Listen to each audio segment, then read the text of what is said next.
You're told not to regret anything in your life, so I do not regret taking that decision. You're listening to the Cosmic Cast. Hello everyone, welcome to another episode of the Cosmic Cast. I'm John Fisher. As always, I'm joined by Tom Harvey. All right. And Ricky Bahir. Hello. And this week we've got a very special guest, Professor Finn Stuart. Thank you very much. How's it going? Happy to be here. Yeah, no, wonderful. So you're the director of the Scottish Universities and Environmental Research Centre, or CERC as it's otherwise known, I guess. Mm-hmm. So maybe we could start off, I guess, by asking for listeners who are not too familiar, what is CERC?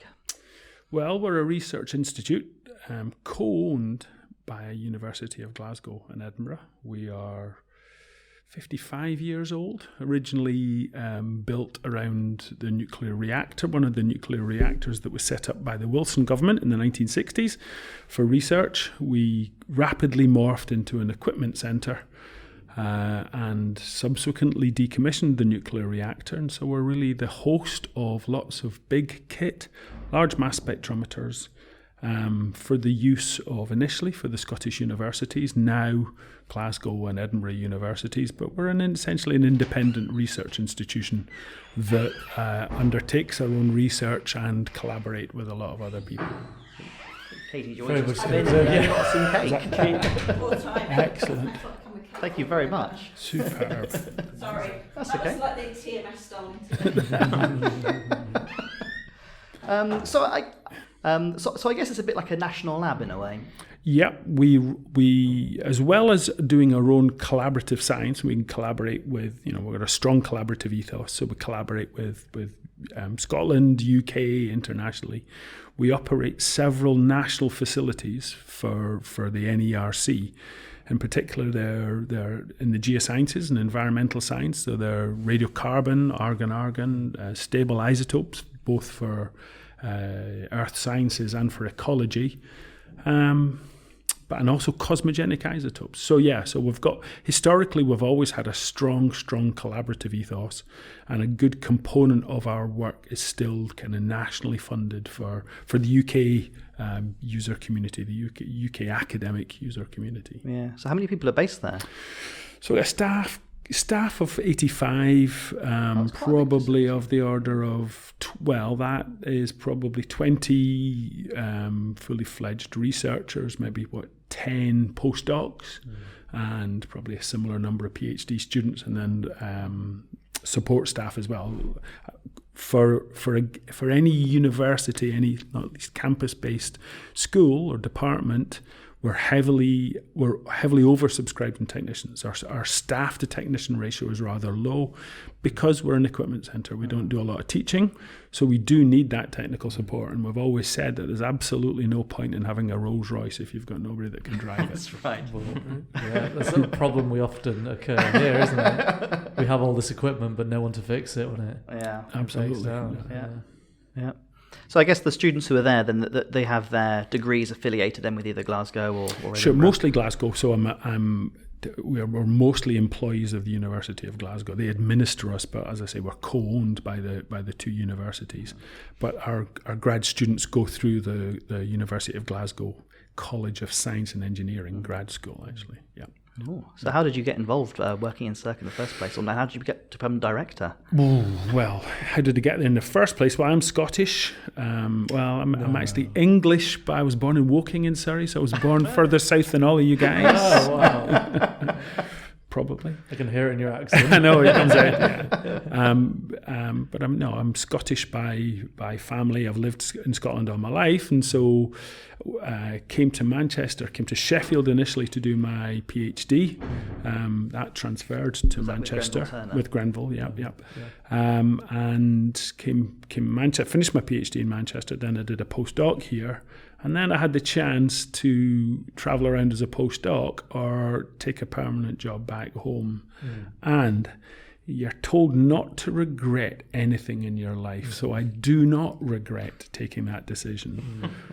But I've been there ever since. I was in SUERC from 93 onwards.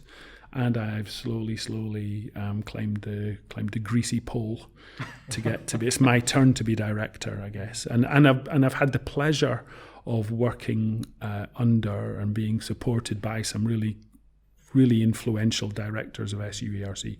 So the time has come for me to make a contribution to it. So as director, what's your sort of role? Do you get to sort of have an influence in the sort of research areas that go on there, or is it more administrative, really? It's a bit of both. Yeah, no, there's a lot of admin, and none of us were put on the planet to be administrators. So I'm learning. That's been the big learning process for me. But yet one of the big advantages, and it's a cracking job, and I'm actually very, very lucky. But one of the big advantages of the job is actually I'm forced by dint of the job to find out what everybody else does. If I don't know what everybody else does, I'm not doing my job properly, and I've found that fascinating. Not least there are different people, and the way they do things is different, but what they do and why they do it and who they do it with, it is a real fun part of the job. Yeah. The downside is that my research, the time I can commit to my own research, has gone down a bit, but I think that's probably more than compensated for by learning what other people do and making a modest contribution to it. I guess talking of your research, so you're mostly involved with noble gas analysis. Yeah. So I did a PhD in noble gases, and I've not really strayed too far from that over my research career. I've tried where possible to integrate those techniques with other isotope and other geochemical techniques. So but it is my skill really as a noble gas isotope geochemist, and it's in my heart. When I don't spend much time in the lab anymore, unfortunately, and when I do, as has been demonstrated actually this afternoon, I usually mess it up. It's been a long time since I've done any measurements, but it is still the thing I pride myself on having developed a lab myself and have got a thriving sustainable lab for the last 20 odd years in East Kilbride. I've had a lot of support from people, but yeah, it's where my heart is really, I guess. You've always known since your PhD days that you wanted to be in a lab and doing these kind of things? Well, yeah, that's a really interesting question. If you'd asked my mother and father, they said I can't tell a difference between a spanner and a screwdriver. So they would never have predicted I would ever have been a lab geek. But I got into it, with Grenville, Turner. Were you working on MS1? No, I never did. No. When I arrived, my PhD in Sheffield was to start up, was to set up the MAP 21550, so the Mass Analyzer Products Instrument, which was kind of new on the market at that time. That's how long ago this was. It was it's a kind of multi-purpose argon isotope instrument. My responsibility, was to get that going, and it seemed to take an interminable length of time, but we got it going, and in the end, got a decent PhD out of it. And at that point, I've got one in CERC, so I've still got a 21550 at CERC, and it's the workhorse instrument.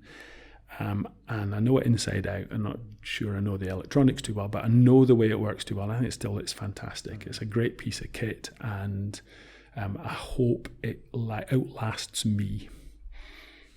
So what sort of samples were you working on during your PhD? My PhD really was to do in minerals what the big players in the noble gas geochemistry world had been doing in fluids.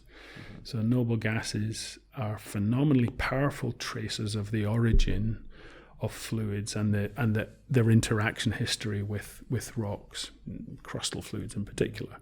But of course, fluid inclusions trapped by minerals are a potential source of that kind of information as well. So my PhD really was on developing techniques to allow us to extract the gases from the fluids in minerals and analyze the orders of magnitude less helium, neon, argon, krypton, and xenon that are in the fluid inclusions compared to samples of natural fluids.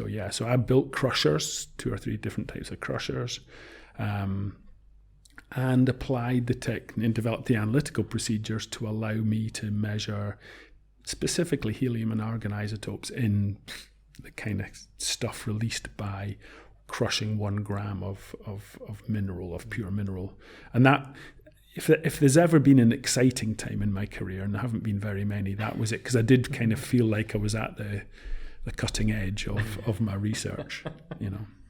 Would you say then those are your favourite noble gases? Yeah. No, well, no, actually, no. Neon is by far and away the most powerful one. I think I've always said there's two types of noble gas geochemist. There's the folk that do xenon isotopes, and then the folk that do everything else. And I'm firmly in the latter category there. But well, I see favourite. I'm not so sure. I have one, but you know, it's horses for courses. There are a lot of things now that we really need neon isotopes for, and being able to make high precision neon isotope measurements is, you know, sets people apart from each other, right? What is it about neon specifically that makes making high precision measurements of it particularly useful? Good question. So you gotta think that neon's competitor isotopes are helium and argon, and they are themselves very useful at doing one or two things, but the isotopes of helium and argon are produced by multiple processes. Okay, so radiogenic helium-4 often in rocks, especially old rocks, often messes up the isotopic signal, the trapped isotopic signal of the helium. So neon, what does neon do? Neon allows us to understand both the primordial signature, a radiogenic signature, and the cosmogenic signature. And this is going to get a bit geeky now. Primordial neon really is, is really answering big questions about where the Earth got our volatiles from, right? Cosmogenic neon is fantastically powerful, not just on Mars and not just on the Moon, but is a great chronometer of long-term exposure on the land, on the Earth, sorry. So we use it for understanding, in particular, the long-term landscape development in arid parts of the world, like Antarctica or like the Atacama Desert. Then there's a little-known production mechanism of neon based on alpha decay, so alphas that are absorbed by oxygen-18 that ultimately make neon-21. That radiogenic process is achingly slow, but is useful in minerals where the helium that would be produced by the alpha particle diffuses out, and is relevant in minerals which are difficult to date. So increasingly, you'll see uranium neon ages of minerals, and that's a lot. Those will be ore minerals. So we're using it now to date iron oxides.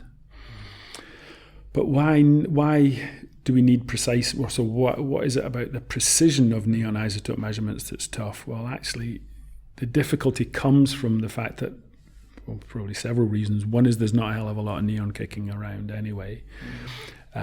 And there are a lot of isobaric interferences at the different peaks of neon. So neon 20's got several isobaric interferences, doubly charged argon-40. Neon 21 has its isobaric interferences, and neon 22 has doubly charged CO2, mass 44. So we need high resolution and high precision to resolve these interferences. Plus, then there's this residual issue of whether there's a hydride, whether the effect of neon 20 hydride at the mass of neon 21, the light of the low abundance isotope. All these confusing factors have made neon isotope measurements in the past really pretty poor.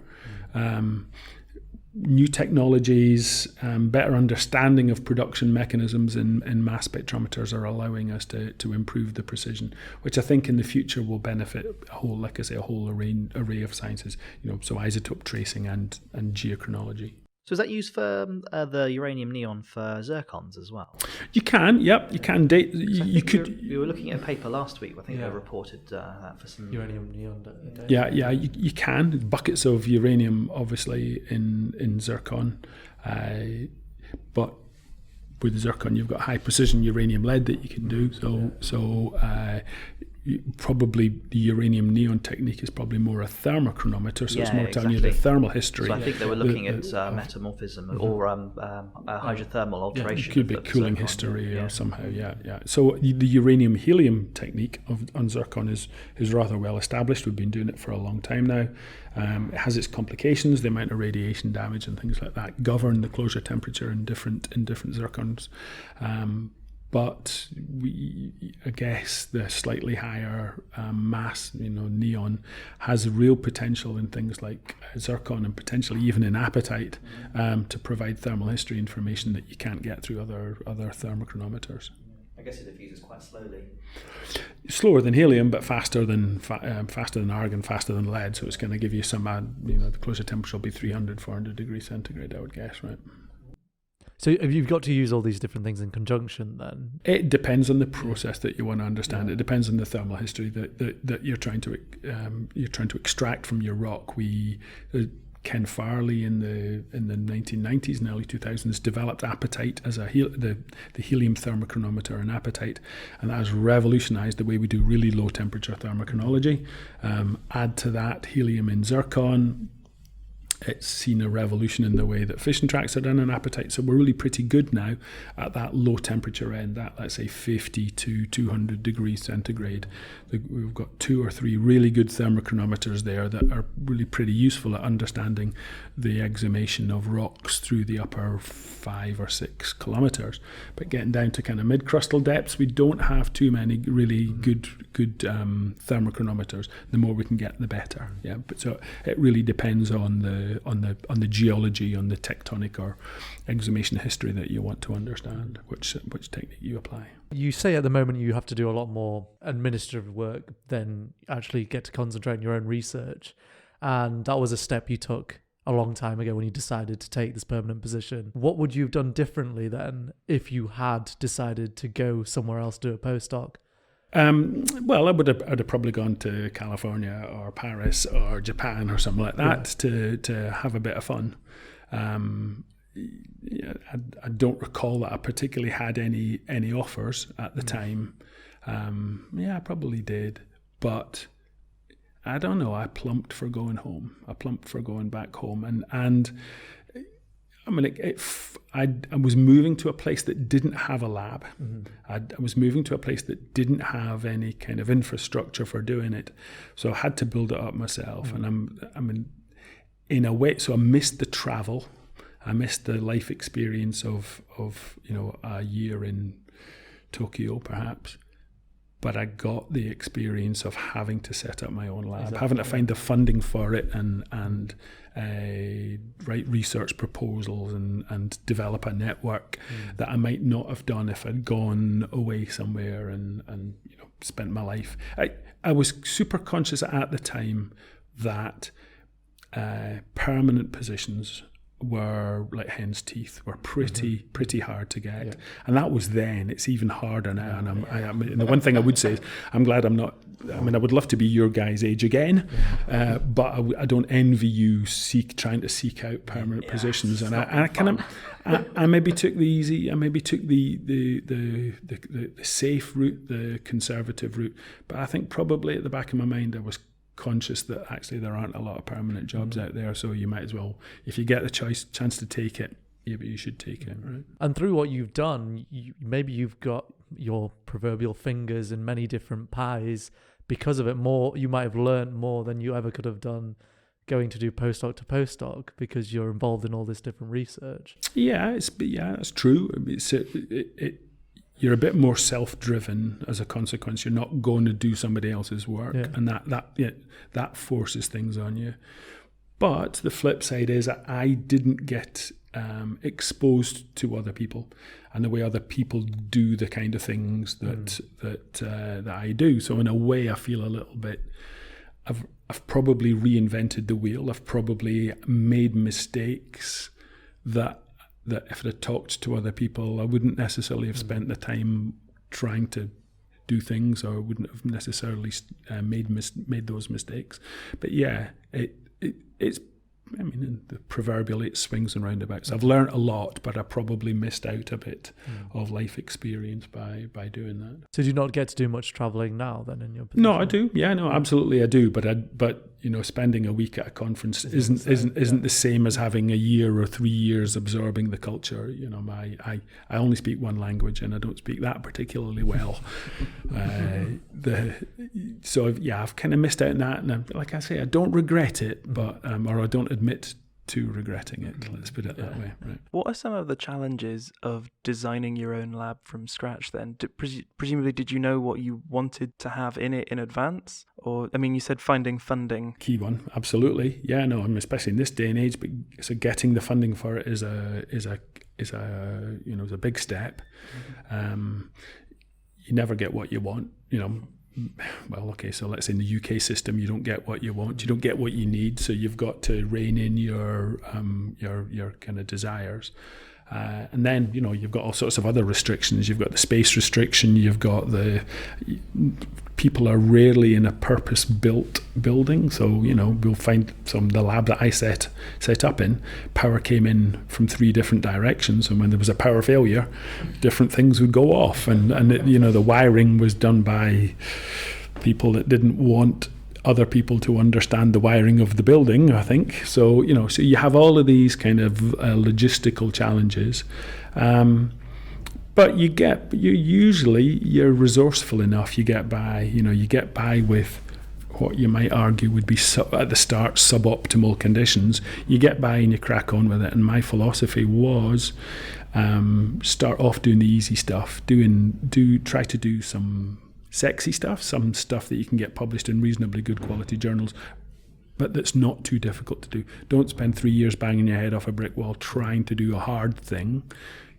Get a couple of pick some low-hanging fruit off early on, develop a bit of a reputation, and then you can afford a bit of a lull as you really try to do the hard stuff. Yeah.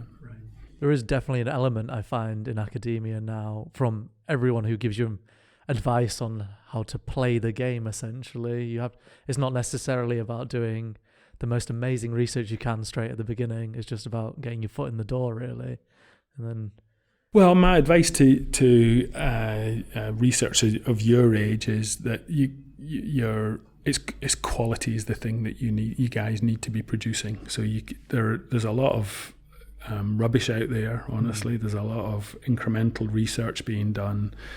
Rather than having 3 kind of bog standard papers, one good paper for a PhD student to come out their degree with one good quality paper says more that they can justify, they can present, they can justify in an interview.